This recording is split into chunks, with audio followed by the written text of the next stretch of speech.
Сайн байцгаана уу эрхэм сонсогчдоо. Эгээ ТV-гийн хамгийн анхны дугаар ийхүү эхлэхэд бэлэн боллоо. Өнөөдрийн подкастаа бид амьдралын хамгийн нандин, хамгийн хүчтэй сэдвийн талаар ярилцсан. Энэ бол амьдрах итгэл. Хүн бүрийн амьдралд гэрэл гээтэй үе байдаг. Хүн бүрийн амьдралд харанхуй, төөрөмжлөлт ормоор үе байдаг. Хамгийн гол нь зовлонтой хэцүү нөхцөлд орсон үедээ дахин босох хүч. Хин нэгний нүмер сэтгэлийн дэм байгаа гэдгийг үргэлж санах хэрэгтэй. Хэрвээ та өөрөө хүнд үе тулж байвал эсвэл яг одоо тийм хүнтэй хамт байгаа бол амьдарч байгаа бол эрхүү подкаст маань багхан ч гэсэн сэтгэлийн дэм болоосай гэж хүсэж байна. Дээрээ хүнзгийн амьсгал аваад гаргаад гол хинэнд оръё. Амьдрал заримдаа мөшгөх, өчгөө болох, даргаатай хэцүү санагдах үе юм байдаг. Таны хинч ойлгохгүй байгаа юм шиг.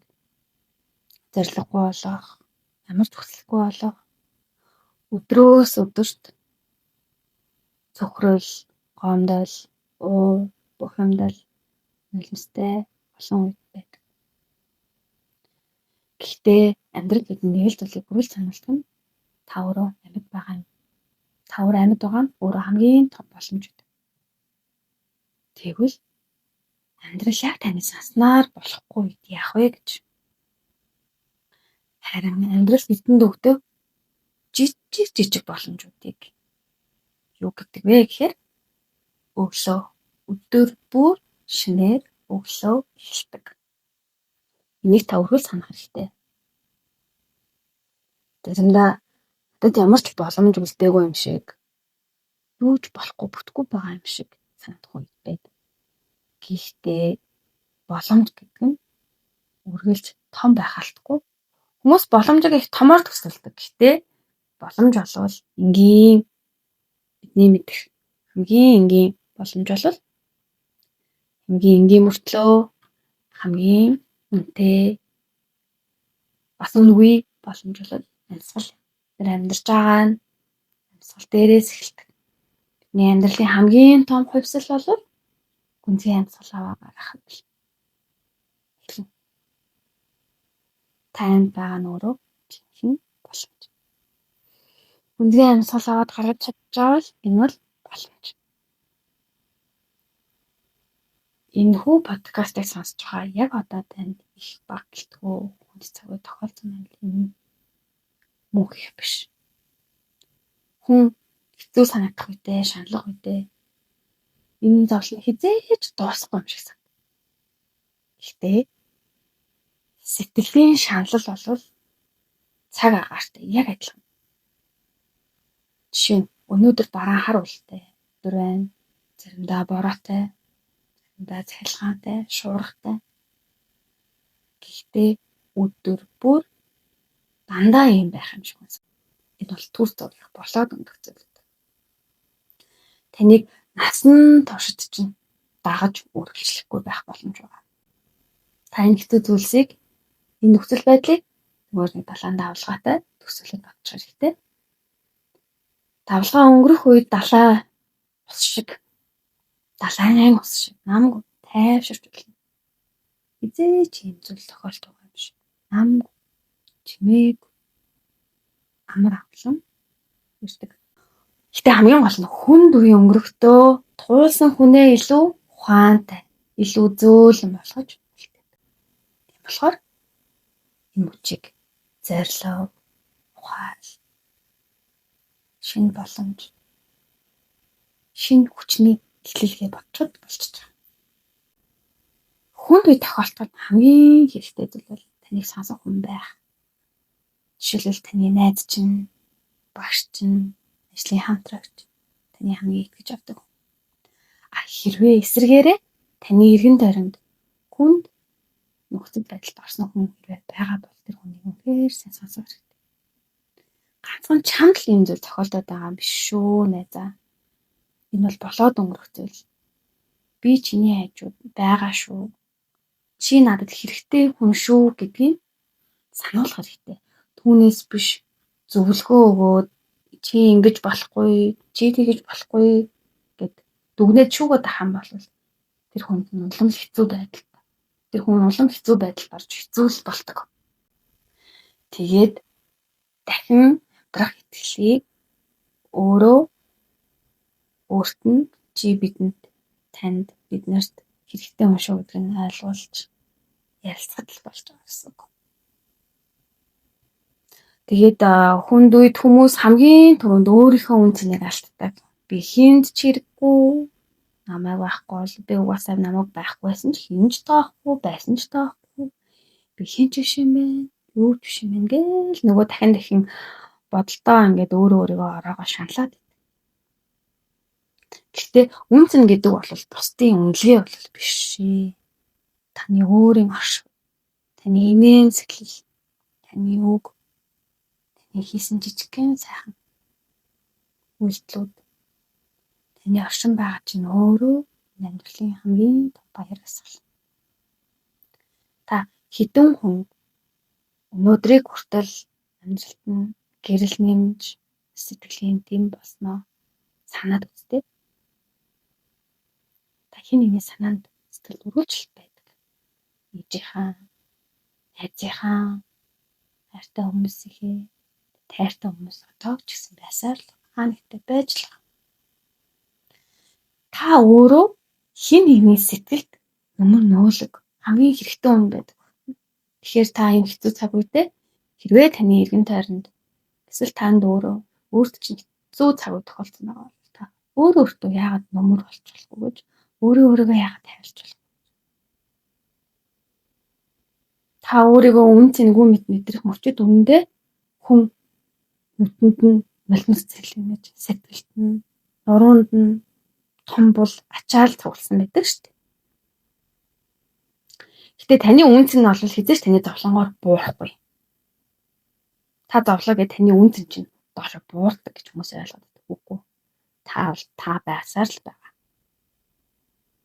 Таны үн цэн бол таны амьдрах итгэл, таны зүрхний цэнэг.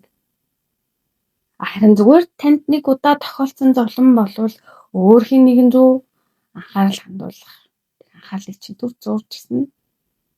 Түр зуур багасгаад өөрийгөө анхаараач гэдгийг сануулж байгаа нэг хэлбэр гэдэг нэг нөхцөл гэж бодож байгаа. Тэгээ дээрэс нь хүн хамгийн том шийдвэрээ хамгийн хэцүү үедээ бүр ингээд шаналсан үедээ гарах гэдэг. Олон дахин хэцүү зүйл давтагдаад байгаа хүн хамгийн дөрөв нөхлийн тухай бодож эхэлдэг. Танд та хэрвээ хэцүү нөхцөл байдалд орсон бол ямар нэгэн байдалд орсон бол хамгийн их шаналж, хамгийн их ганцаардаж, хамгийн их ядарч байгаа үедээ амьдралаа юусоо битгий том шийдвэр гаргаарай. Энэ үедээ зүгээр л та амьсгалахад л болно. Үндэ яг тийм хэцүү үедээ та шийдвэр гаргах нь хамгийн буруу сонголт, хамгийн буруу өдөр байдаг гэдгийг үгээр танд амжуулан хэлье.